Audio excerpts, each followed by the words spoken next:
But in general, I think there's a lot of really cool research spin-off work that we could partner with universities on to work on that. And do you also have integrated, or in the future you're going to be have focus on education too, putting in the app, like people can learn more about and be more, conscious, move. Yeah. Yeah, so I do send out emails pretty regularly associated with the app to all of our users about about fashion policy, Hmm. about sustainability, about other general information, and also on the social media channels, we share some of this stuff as well. So I think having the sustainability leaderboard and just an awareness of the fashion industry and put in front of you more practically is really beneficial. And I have several talks coming up as well with like several different audiences to work on the education element as well. Amazing. And I don't know how, and that's why I'm asking. Did you integrated your past experience in bio and all the PhD that you did into this app? Is there any way, or how did you do that? I think that it's integrated in the sense that I know how to execute large projects. Okay. I know how to do research, and I know how to like fact check things and That's good enough.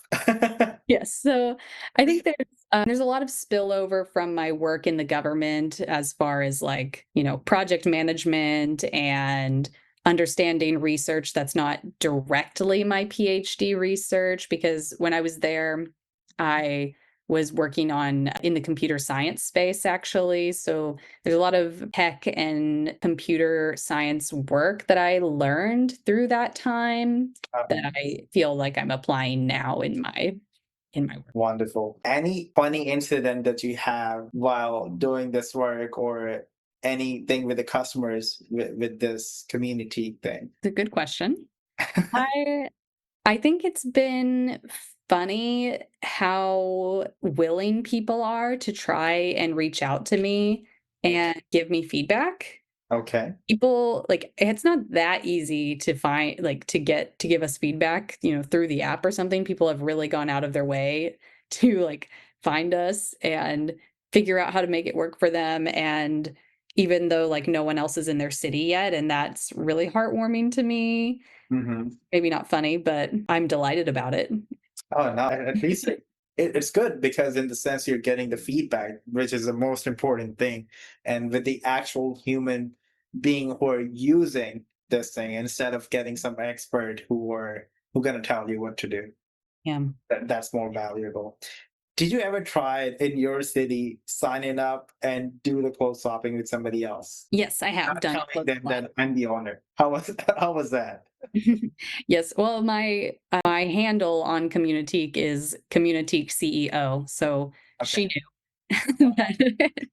But yes, I we had a competition during DC's Climate Week a couple months ago, right after our app had just gotten into the Apple Store, and so we partnered with on an event with Swap DC and Sustainable Fashion Week US, and through that week, we had a competition going to give away a piece of local art to whoever completed a swap first through Okay. the app. And so I ended up giving the painting to a very nice woman who donated a beautiful blue blazer to me through the app. I see. And we tried a new coffee shop and we hung out for a bit and it was great. Wow, that's amazing. And you mentioned a art piece, and I got a question. Is there just the community is just limited to the clothes? If there's something else that they wanted to swap, are this open to that, or just the clothing? It's only clothes. It's Mhm. clothes focused, mostly because I feel like there's other good avenues to donate things. So, like the Buy Nothing Facebook group project is an example of something that works really well for like furniture, for example, and lots of other random things. And Uh-huh. I love that. But clothes don't work very well on groups like this because Yeah, it's so disorganized and not searchable, that's and right. clothes just pile up so fast. Right. And so that's why we focused on clothes, also because clothes have such a large climate sustainability impact associated with them that, like, I mean, no one is buying 8 bed frames a week, for example. So, Of course not. Nobody gonna buy that. But that's of course, as I said, it's definitely gonna be growing. As I said, I'm not surprised at why it's growing so fast, because this is something you're filling the gap. As you just mentioned, that there's nothing a good place existing without CommuniTeek, who are actually supports the clothes to be more seen, because we can't search just for the clothes. Especially, I thinking about the Facebook Marketplace. It's mhm. not the case. That's the whole another thing. If you go in the marketplace, there's whole other industry things. Yeah. I believe, yeah, this covers a specific niche, which is of course, and I love it that how you just don't interfere making, selling, and all the thing that a brand has to do, and you're not producing anything new that gonna waste in the future or making a bad impact to the planet. You just do whatever is existing and just pass it on Yes. or into the landfill. That's amazing. Wow, Heather, thank you so much for that. I believe we're almost on time, and it was such a great conversation. But before we get to an end, anything you want to share about CommuniTeek or your experiences, we would love to hear about that. I have a statistic that the math is right, but I sort of made up the analogy. So Already. I'll walk you through it. Yes, Um, please.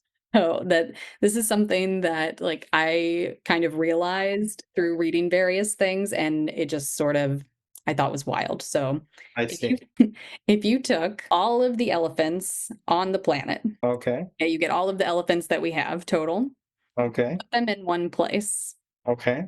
you would have to multiply the weight of all of those elephants by Mm-hmm. 61 times.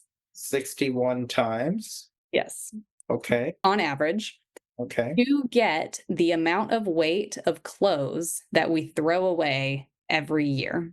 There's no way. Yes, it's a lot.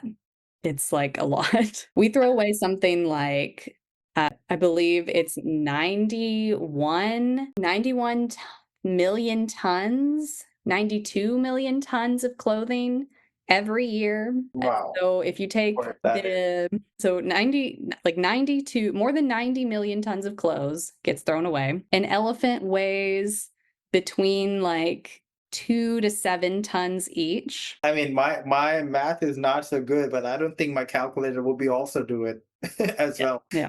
So that's actually another topic. Maybe we should focus on saving the elephants too, because Yeah, we have much left. of course, yes. Yeah. Well, all of these things are related. All of these things are related. Um, So that amount of clothes, where all they go? They get shipped largely into the global south and dumped into large landfills. And some countries are starting to push back on this. So, Rwanda, for example, is a country that passed policy that says we are no longer accepting secondhand clothes from the US, China, Europe. They're just not going to do it anymore. Mhm. And other countries could push back more in that way as well, but I think more effective policy would come from the countries that are actually generating this waste in the first place. For example, France has some really good policy that they're working on pushing through and finishing, which includes blocking advertising for fast fashion. Yeah, they just And started it about a month or two ago. yes. They're actually doing the case suing influencers who are promoting hauls. Oh, yeah. They took the step. That's great. Yeah, maybe we I should. think we're at a turning point. Yeah, hopefully soon. I hope so. Wow, that's amazing. No, actually, I totally agree with you, because I had previously a podcast with one of the person. He's also a business owner. He lives in Ghana.